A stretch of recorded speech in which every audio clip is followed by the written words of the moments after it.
one driver would just come and do something in the front. I'm like, use your horn. So I'm just trying to, be empathetic towards you. So today I will not understand why anyone has to pay for a shopping bag. So today it can be like 12 degrees.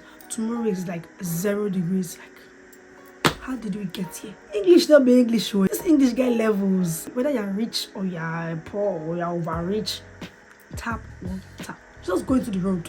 Any car that is coming stops for you. Like at that point you're the Aoga. Because why are you standing in a gathering?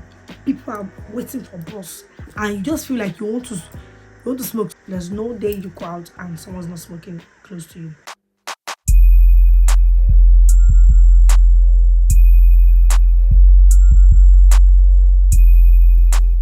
Hello guys, and welcome back to another video. In today's one, we're going to be talking about UK cultural shocks.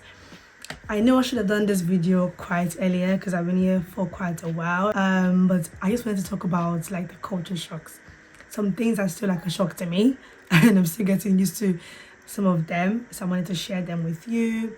So if this is something you're interested in, please keep on watching. When I first came here, it took quite some time for me to get used to, but I would say now, we're getting there. So I just wanted to share them with you because they're like two different lifestyles, I would say, because coming from Nigeria, it's quite different to how things are done here, how people operate here. I understand that every country would have theirs as well, but today I'm going to be talking about the UK culture shocks for me. Okay, these are things that I experienced that took some time to get used to, so let's just go straight into them. Number one thing that I can never get used to in this country is the horns. Where I was coming from, Nigeria, every car made use of their horns. Like, it would be so surprising if anybody did not actually use their horn at a particular time of the day in Nigeria. It would be so surprising. Coming here and seeing that cars or people do not use their horns. Like, someone to be in your front, you would not use your horn. One reckless driver would just come to your front and drive anyhow. You would still not use your horn. It is quite surprising. Like, even up till now, the times when my sister would be driving and one driver would just come and do something in the front, I'm like, use your horn. Like, I don't think I can ever get used to it, to be honest, because I find it so annoying. Like, I don't know why it's not done in this country. Maybe it's about noise pollution thing, I don't know. But in this country, people do not use their horns. You can literally stand in front of a car for 2 seconds and they would be looking at you. They would not press their horn. No, they would not. Like, someone can literally, like, imagine you're driving and one car just stops in your front for no good reason. They would not use their horns. They would rather wait until the person is done with whatever they're doing. I don't know why, but yeah, it's kind of nice to not hear so much noise on the road. It's kind of nice, but in Nigeria, and it's more than boom, boom, boom. It's boom, boom, boom. Like, everybody uses their horns, and yeah, it's really needed in Nigeria, to be honest, because the way people drive, if you're not careful, you see yourself in Kafanshan. So yeah, in this country, people don't use their horns. If you're going along the street and you hear someone actually use their horns, I don't know, it would take a lot for anybody to press their horns in this country. It would take a lot. I've actually experienced it once when someone used their horns, but I think that's the only time. I'm sure that person is a Nigerian. I'm very sure. Well, I'm just kidding. Okay, so the next one is saying sorry. Like, I don't know how to explain this one. So in Nigeria, when people say sorry, like someone could cough, I could say sorry, do you want water? Or maybe someone could fall down and say, oh, sorry, or maybe let's say something bad happens to somebody and you're like, oh, so sorry. In this country, if you say sorry to anyone, they'll be like, oh, it's not your fault, you don't have to say sorry. Like, I know it's not my fault, it's just something I'm used to. I'm just trying to be empathetic towards you. It's happened to me like a couple of times and I'm just like, I'm not saying it's my fault, I'm just trying to show that I'm actually empathetic towards you. I think one time, and yeah, even at work as well, because I did customer service, and when something has happened to the customer, I'm like, oh, so sorry. They're like, no, it's not your fault. So saying sorry in this country just basically means that it's your fault and that's why you're saying sorry. So instead of saying sorry, just find something else to say, really, because saying sorry, they'll just literally think that you were saying sorry because you're at fault for what happened to them. So no. Yeah. Okay, so the next one, thank you. Saying thank you. Oh my god, this country, everybody says thank you for everything. Like, the one that really shocks me the most is when you're on a bus and then you're coming up the bus. Guess what? Everyone, like everybody in front of me is like, thank you, saying thank you to the driver. When I first came, I'm like, okay, is it a must to actually say thank you to the driver? Because sometimes you're just like in a hurry and that doesn't even come to your mind. Because in Nigeria, when you get off the bus, as long as the conductor is taking their money, that's it, they're going your way. Which one is thank you? So coming here, I had to get used to that because I always made use of the bus, so I had to get used to that. In fact, sometimes if I don't say thank you to the bus driver, I feel really bad. So now it's kind of become a part of me to say thank you. Come up the bus, thank you driver, thank you. Everybody in front of you will say thank you, cheers, thank you. So imagine if now gets your turn, you don't say it, you look like a bad person. So everyone literally says thank you in this country. It's a very good one as well, just to be appreciative when someone does something nice for you. So yeah, I get why people would say thank you, and it's a very good one. I like that one. Okay, so the next one, driving techniques. The way people drive in this country, it can never ever be Nigeria. I mean, everyone wants to get to somewhere at the same time. Nobody wants to wait for anybody. So if you are driving and you think someone's gonna wait for you because that's your lane, you must be joking, because no one allows you to drive. Everyone drives at the same time in Nigeria. So coming here to see that everyone has their lanes, you have to wait for this person to pass. So if a car is coming from this way and one is coming from this other way, you have to wait for that person to go around the roundabout before you go. You can't just enter. In Nigeria, you just drive, you just go. It doesn't matter, as long as you get there first. It's like battle of who gets there first. So as long as this person gets there first before you, the person is going. But yeah, it's not a thing of first come first serve. Is you get there first, you see a car coming on the other side, you got to wait for the person to drive before you go. So everyone basically has their lanes. That's like driving techniques here is very different to where I'm coming from. Like, it's just very nice to see that everything is really organized. Everyone knows when they're to drive and when they're not to drive. So yeah, that's a good one as well. Okay, so have you ever gone to the shop? If you've just come newly to the country, to the UK, have you ever gone to the shop and you've been asked to pay for a bag, for a carrier bag? Yes, that's exactly how they do it in this country. So coming from Nigeria, or in Nigeria, once you buy stuff, if you shop, they just give you a bag, a carrier bag. I mean, so I bought in your shop. Why should I have to pay for a bag? That's how I see it. Till today, I would not understand why anyone has to pay for a shopping bag. I'm already buying stuff in your store, in the shop.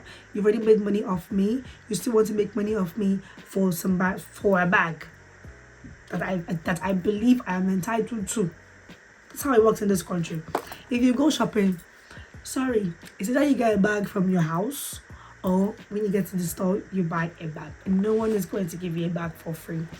The only time you get a bag for free, maybe you've gone to like a local shop, where they give you like those black bags, or the blue ones. Yeah. But if you go to, like, let's say Iceland, Sainsbury's, Asda, like any of these supermarket stores, Primark, name them, you have to buy a bag. If you don't get a bag, you either have to carry your stuff in your hands or buy a bag.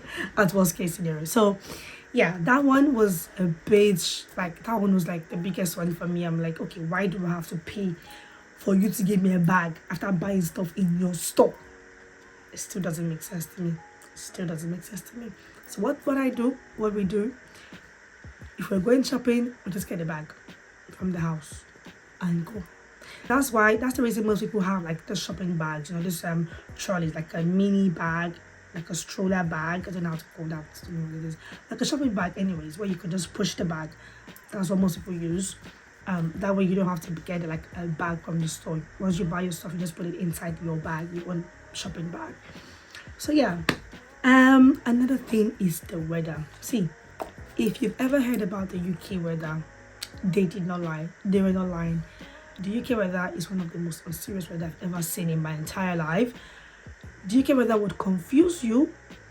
Not only confuse you, it would deceive you. It would make you think that the sun is shining and that it is not cold, when in fact it is actually cold. That is one thing I struggle with, the UK weather, especially in summer times when it's like summer. That is when it begins to rain. Last year summer was so annoying. Like, we didn't even get enough summer. It was basically raining all through.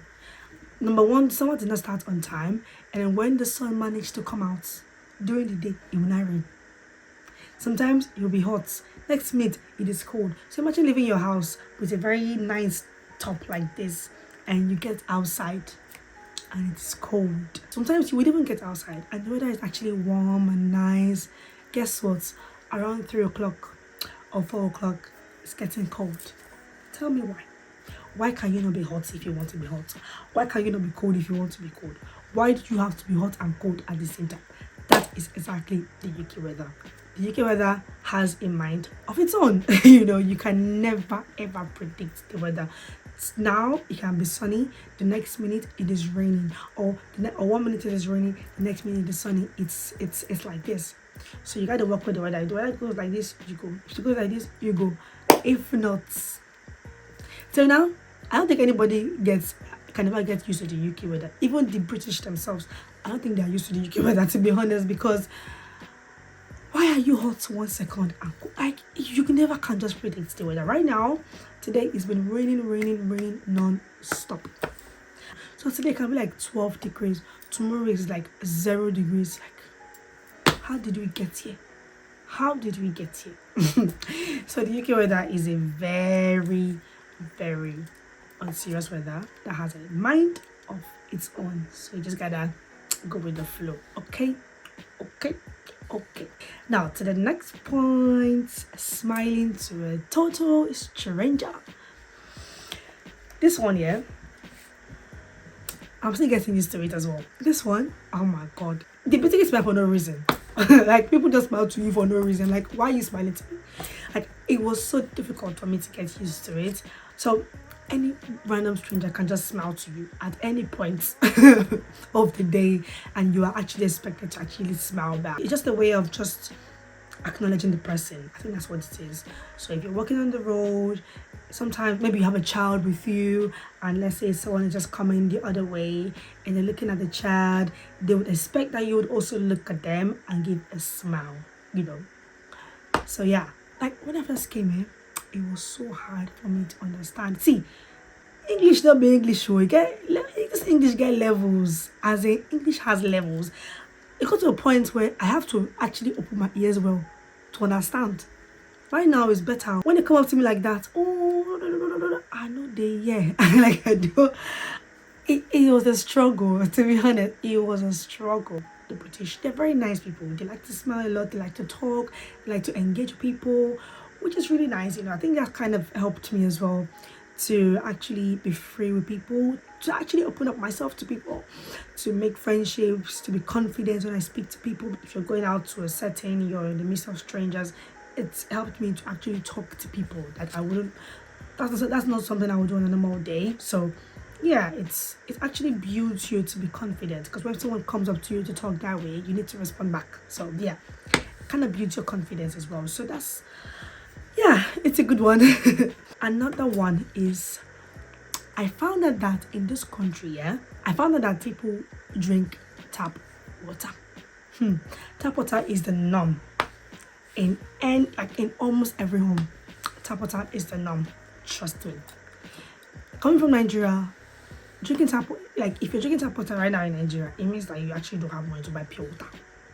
Because pure water service is even like, it's kind of like tap water, but most people, you rarely find anyone drinking tap water in their house in Nigeria. Like right now, it is very rare. But the normal water that people drink in Nigeria is like pure water or like bottled waters. But you see this country, everybody, whether you're rich or you're poor or you're overrich, tap water. Even when sometimes when you get to the restaurant and you ask them to give you water, they offer you tap water, to be honest. Except you're actually paying for bottled water. But if you ask the restaurant to give you water, they give you tap water. Tap water is like the normal water that everybody drinks. Like we're still not used to it. My sister, I still with my sister, and we're still not used to drinking tap water. Our husband drinks it sometimes, but we're still not used to it because where we're coming from is either we're drinking bottled water or we're drinking pure water at the least. But to actually go, like, put on the tap and fetch water and drink, I feel like maybe water here is like properly purified, so it's like clean water. But in Nigeria, drinking tap water in Nigeria, you're drinking water from only God knows where. So I would never do that. There was a time when I was growing up where we used to drink tap water. But yeah, yes, what we started drinking was, you know, water dispensers. That's the one we started drinking. I would forever tell the difference between tap water and normal water. I would forever tell the difference. My mouth is so used to bottled water that if I drink tap water, I can tell the difference. So yeah, but it's like a normal thing in this country. So yeah, I guess the water is very clean. So yeah, people just drink it. And again, it's cold most of the time, so the water itself is cold, so you don't have to even put it in the fridge. You're drinking cold water from the tap. Yeah. Okay, so moving on to the next point. I've also got to notice, or like I've noticed that in most houses in the UK, there's no ceiling fan. You hardly find a ceiling fan in any house. Very rare. Or like an AC. Very, very, very rare. Any house that you see an AC, it is most likely that the occupants bought the house. So it's like their private house. But like in a rented apartment, for anyone to have like an AC, like a proper AC, not the electric, the one that you just plug, like a proper AC, built AC, it is very rare. And of course, it's a cold country, so most people will not really need ACs, to be honest. So what most people do, like especially in the summer, they buy the small standing ACs, you know, the one that you just put the pipes through your window or something, those ones. But like to see like a ceiling fan or like a proper AC in any house in the UK, nope, that's not something that you're going to see. Like in my room right now, there's no ceiling fan. All you just have is like your lights, and that's it. If you want a fan, you can buy a standing fan. I've got a standing fan in my room, but you would not literally see like a ceiling fan, you know, the ones that is attached on the roof. No, you would not say those ones. So yeah, when I came here, it was quite surprising for me. So I'm like, how can the house not have fan? Like, how will you not have fan in your house? Like, but yeah, it's most of the time it's cold in this country, so I guess it's not needed. So if you need a fan, you just buy a standing fan, or you could also make use of a window. Like me, I make use of my windows most of the time. If I'm hot, I just open up the window and fresh air. You know, get some fresh air inside the room. So yeah, you can make use of a window as well. That is also very helpful. In Nigeria, almost every house has a ceiling fan. If you go to any house, there's a ceiling fan. You must surely see a ceiling fan in any house you go to, except that house is not furnished, like it's not like properly furnished at all. But if you go to like a normal house in Nigeria, you will definitely see a ceiling fan. That's for sure. So to the next point, pedestrian crossing. That one is so important. Like in Nigeria, I think we do have some pedestrian crossing, like in Lagos, yes, and other other places like Abuja, yes, you would see that. But I feel like most people will not even still obey it, to be honest. We're in this country, so when you get to the stop, you press the button, you wait for the cars will stop for you to cross, and then once you've crossed, they would continue the journey. Sometimes there's also the zebra crossing. These ones don't have lights, so once you get to a zebra crossing, you just go into the road. Any car that is coming stops for you. Like at that point, you're their oga. Like you are their oga. Enter the road. If you want to jam me. We will meet in front. You know, that kind of thing.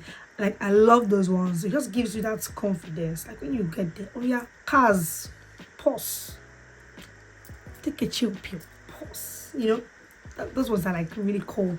Anybody that jumps anybody on the pedestrian crossing, they know that they are in some deep shit, to be honest. In Nigeria, people just cross the road. Like as long as it's the road, and you just watch out to see if any cars are coming. If no cars are coming, you cross. That's the way we do it in Nigeria. But yeah, you wait for the lights turn green, you cross, and then for the zebra crossing, you just go into the road and you cross. But you have to be careful anyway. I'm not saying just enter the road because you now have the road. Just wait have a look. Your cars are still far. Then, in fact, the thing is that the drivers know that you. So when you're in front of the zebra crossing, before you step in, drivers know that you want to cross. So at that point, they just slow down for you to cross. So I'm not saying that when you're seeing a car on high speed, enter the zebra crossing. Please, on your own, no. I don't send you message. So yeah, and then the last one. This one, I don't think I can ever get used to it. I know, like I said, every country has their cultures and how they do their things, but you see this particular one, this one still gets on my nerve every time I see it happen. And this is an issue of smoking. I don't want to exaggerate, but I would say there's no day you go out and someone's not smoking close to you. It can never happen. If you go out anywhere you're standing, you must surely see somebody smoking, either by your left or your right. Somebody must be smoking. And it took a whole lot of getting used to it, because in Nigeria, smoking is a very big thing. Like, people actually go to a corner to smoke. You can't see someone just standing in front of you and be smoking. Maybe you're at the bus stop, someone just smoking in your front. Like, but people that smoke in Nigeria, there, you always look at them with one kind of eye. Like, you look at them somehow, because you're like, it's not really accepted. It's not very accepted, like in Nigeria. Like, if you want to smoke, of course there are like restaurants, there are bars, there are clubs, people can smoke. But like on the road, or maybe like in a restaurant, or like you're on a stop, like maybe like a bus stop, or you're walking on the road and you see somebody just smoking and blowing it in your face, it's nice. You rarely see that in Nigeria. You rarely see that. People, there might be like maybe like a joint, a bar, people can sit down and then smoke. But you see this country, you can basically be waiting for a bus, you and this person waiting for a bus at the bus stop, and they'll just open lighter, start to smoke. Tell me why. Like, I feel like it should be a thing where if you want to smoke, just go to the corner where people are not standing and just go do your thing. Because why are you standing in a gathering? People are waiting for bus and you just feel like you want to smoke, so you're just opening the thing back and just smoking, polluting the whole air. Like, if you are so big on noise pollution, why are you not so big on air pollution? Because you're just polluting the whole air.